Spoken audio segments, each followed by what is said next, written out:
myself as a fan, I'm very, very thrilled at the opportunity to contribute to this great legacy of these movies. All right, here we go. Pictures up.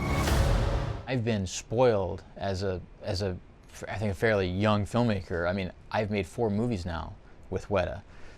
They are the best in the world, you know, at what they do. They just are. You know, I can't say how humbling it is to work with people that are the best in the world at what they do. You know, it's absolutely just a thrill every day to see the stuff they do. They are true artists. They are not just, you know, computer tech nerds. People don't totally appreciate the artistry and sort of storytelling, filmmaking, craftsmen that these people at Wētā are.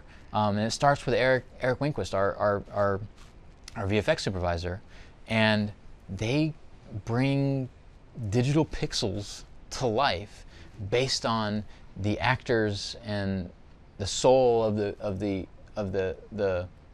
work that they do somehow goes through this incredibly complicated process, this pipeline, and comes out the other end, and you see Owen as an ape.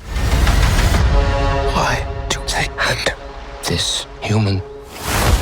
He is smarter than most. When I first read this script, the thing that jumped out at me pretty straight away was, in Noah, you've got this really intriguing sort of young character who's still a bit naive, you know, hasn't really experienced anything, and he goes on this really interesting journey, meets Raka, and so we've got these really interesting characters, and then the other side of that is you've got this fantastic villain with Proximus Caesar, played by Kevin, just an enormous character, which these two completely different personalities clashing. But then that's great. But the thing is, this is all set in this really amazing what-if kind of scenario where now we fast forward hundreds of years after the events of the Caesar trilogy, and you start to kind of, we get to imagine, like, what does the planet look like post-humanity? You know, what happens as nature really fully takes over the world? And that is a really fundamentally interesting concept to start exploring just in your head, and then to have to turn that into imagery is a really amazing challenge. You are familiar with the concept of evolution? We did Rise of the Planet of the Apes. That film sort of came on the heels of the work that was done in Avatar in terms of the performance capture, the technology and the processes that were worked out to make that film possible. Except that we then took that idea and took it outside. You know, we took it out on location in the sunshine because that had not been done before. And through those 3 Apes films, that technology kind of improved, it became more robust. We were able to then take it outside in the rain or take it out in the snow as those films progressed. And this has actually kind of a similar trajectory in the sense that we just had Avatar's, you know, sequels that came through production that then sort of vaulted that performance capture forward in different ways. And we're also now benefiting from a lot of the same ideas, but taking them out on location again. You know, so we're not in a stage with our capture sessions. Primarily, we're out in the world, out in the wilds of Australia, and dealing with all the sort of elements that nature's throwing at us. But we still have to get a lot of this really nuanced performance capture in those spaces. You would choose a human over an ape. Working with Wes is a kick.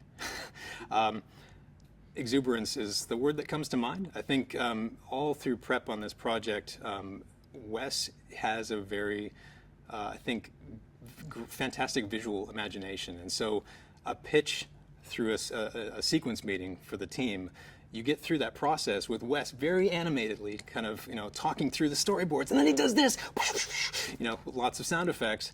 You get through that process, and you've seen the film, you've seen the sequence in your mind. You're like, I want to watch that movie. You know, so it really, I think he's really great at getting everybody jazzed about the project. You know, getting everybody jazzed about what we're about to set out and accomplish together.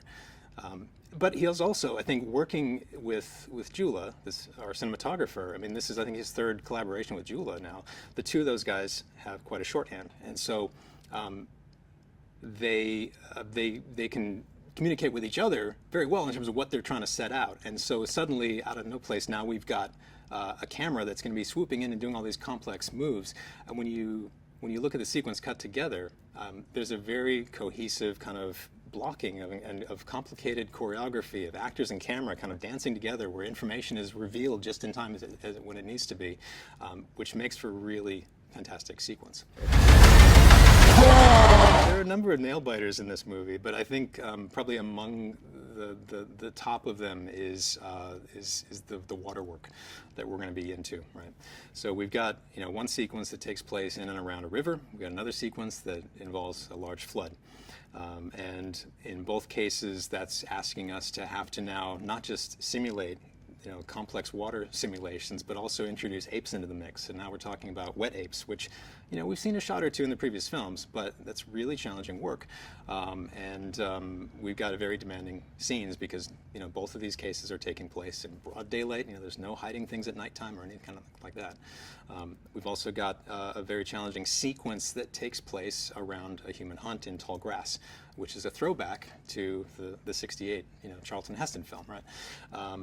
And that scene is going to be quite complex in the sense that we've got a lot of our feral humans running around, splashing through the river, but they're being chased by marauding apes who aren't there on horses with CG zebras.